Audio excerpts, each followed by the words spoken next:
Hello बच्चों, let's see this question.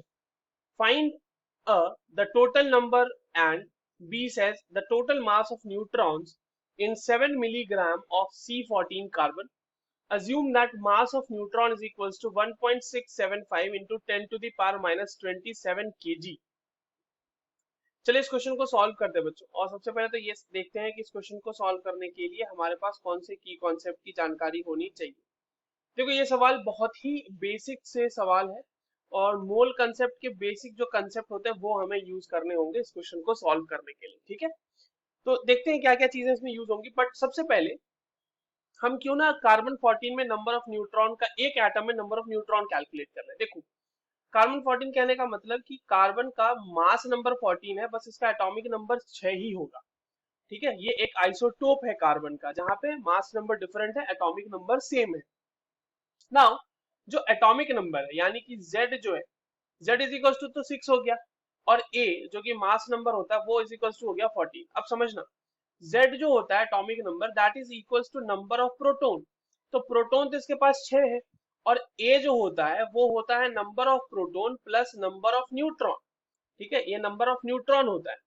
तो ये जो हो गया, आप इसको इस तरह से लिख लो, नंबर ऑफ न्यूट्रॉन को NN लिख लेते हैं, नंबर ऑफ न्यूट्रॉन. ठीक है, तो नंबर ऑफ न्यूट्रॉन तो यहां पर से देखिए आप निकाल लो नंबर ऑफ न्यूट्रॉन, आपके पास कितने आएंगे? नंबर ऑफ न्यूट्रॉन आ जाएंगे हमारे पास 14 माइनस 6 है ना.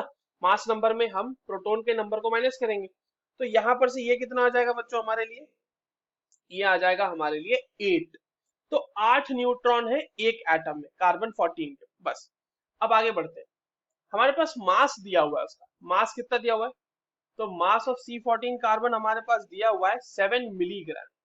7 मिलीग्राम यानी कि ये क्या हो जाएगा? 7 into 10 to the power minus 3 ग्राम.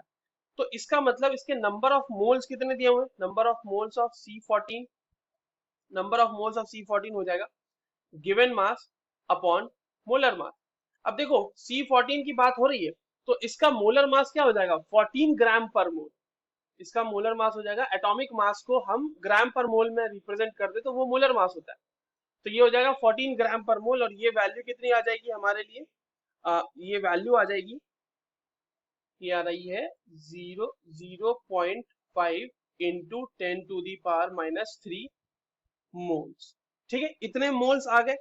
अब आप ये देखो कि नंबर ऑफ मोल्स आपको पता चल चुके हैं तो number of C14 carbon atoms कितने हो जाएंगे इतने ही मोल में. नंबर ऑफ मोल्स है ना 0.5 into 10 to the power minus 3 into Na. Na मतलब Avogadro number 6.022 into 10 to the power 23. इसकी वैल्यू हम सबसे लास्ट में रख लेंगे, कैलकुलेशन में आसानी होगी. तो इतने एटम्स होंगे हमारे पास. ठीक है, अब इतने एटम में न्यूट्रॉन कितने होंगे? तो एक एटम में जितने न्यूट्रॉन होते हैं उससे इसको मल्टीप्लाई कर देंगे. तो number of neutrons, number of neutrons, total number of neutrons लिख लेते हैं यहाँ पे, टोटल नंबर ऑफ न्यूट्रॉन. क्योंकि वन एटम में नंबर ऑफ न्यूट्रॉन हम यहाँ पे निकाल चुके हैं. Number of neutron in one atom, यही तो था, इन वन एटम, राइट. अब आइए नंबर ऑफ न्यूट्रॉन्स कितने हो जाएंगे total? 0.5 into 10 to the power minus 3 into Na और नंबर ऑफ न्यूट्रॉन है 8. इससे हमने मल्टीप्लाई कर दिया, इतने ही न्यूट्रॉन्स इसमें होने वाले हैं, इतने ही न्यूट्रॉन्स इसमें होंगे. अब ये कितनी आ जाएगी वैल्यू बच्चों? ये आ जाएगी 4 into 10 to the power minus 3 Na neutrons, right. अब इसकी वैल्यू थोड़ी हम लोग कैलकुलेट कर लेते हैं. तो कितनी आ रही थी वो वैल्यू?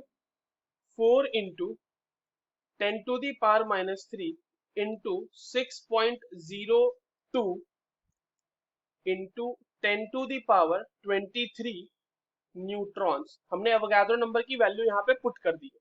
अब देखिए ये वैल्यू कितनी आ रही है? तो 4 इंटू 6.02 वैल्यू हो जाएगी 24 into 08 into 10 to the power 20 neutrons. इतने ही होने वाले हैं, है ना. 10 वाला को 10 इधर 10 to the power minus 3 and इधर 10 टू दी पावर 20. तो टोटल नंबर ऑफ न्यूट्रॉन तो निकल गया हमारा, टोटल नंबर ऑफ न्यूट्रॉन. अब ये अगर हम फाइंड आउट कर चुके हैं, ये हो गया हमारा ए का आंसर. बी का आंसर क्या हो जाएगा? Mass of neutron. तो एक न्यूट्रॉन का मास हमारे पास दिया हुआ है, हमें इसे टोटल नंबर ऑफ न्यूट्रॉन से मल्टीप्लाई कर देना है। तो 24.08 इंटू 10⁻20 इंटू 1.675 इंटू 10⁻⁻27 केजी में आ रही है ये वैल्यू, राइट। तो यहाँ पर देखिए क्या हो जाएगी वैल्यू, 40.334 इंटू 10⁻⁻7 केजी। इतना ही मास होगा न्यूट्रॉन्स का, जितना हमें मतलब जो हमने लिया है, ठीक है। तो total number of neutrons and total mass of neutrons हमने दोनों फाइंड आउट कर लिए। That's all for this question. I hope you understood this well. All the very best.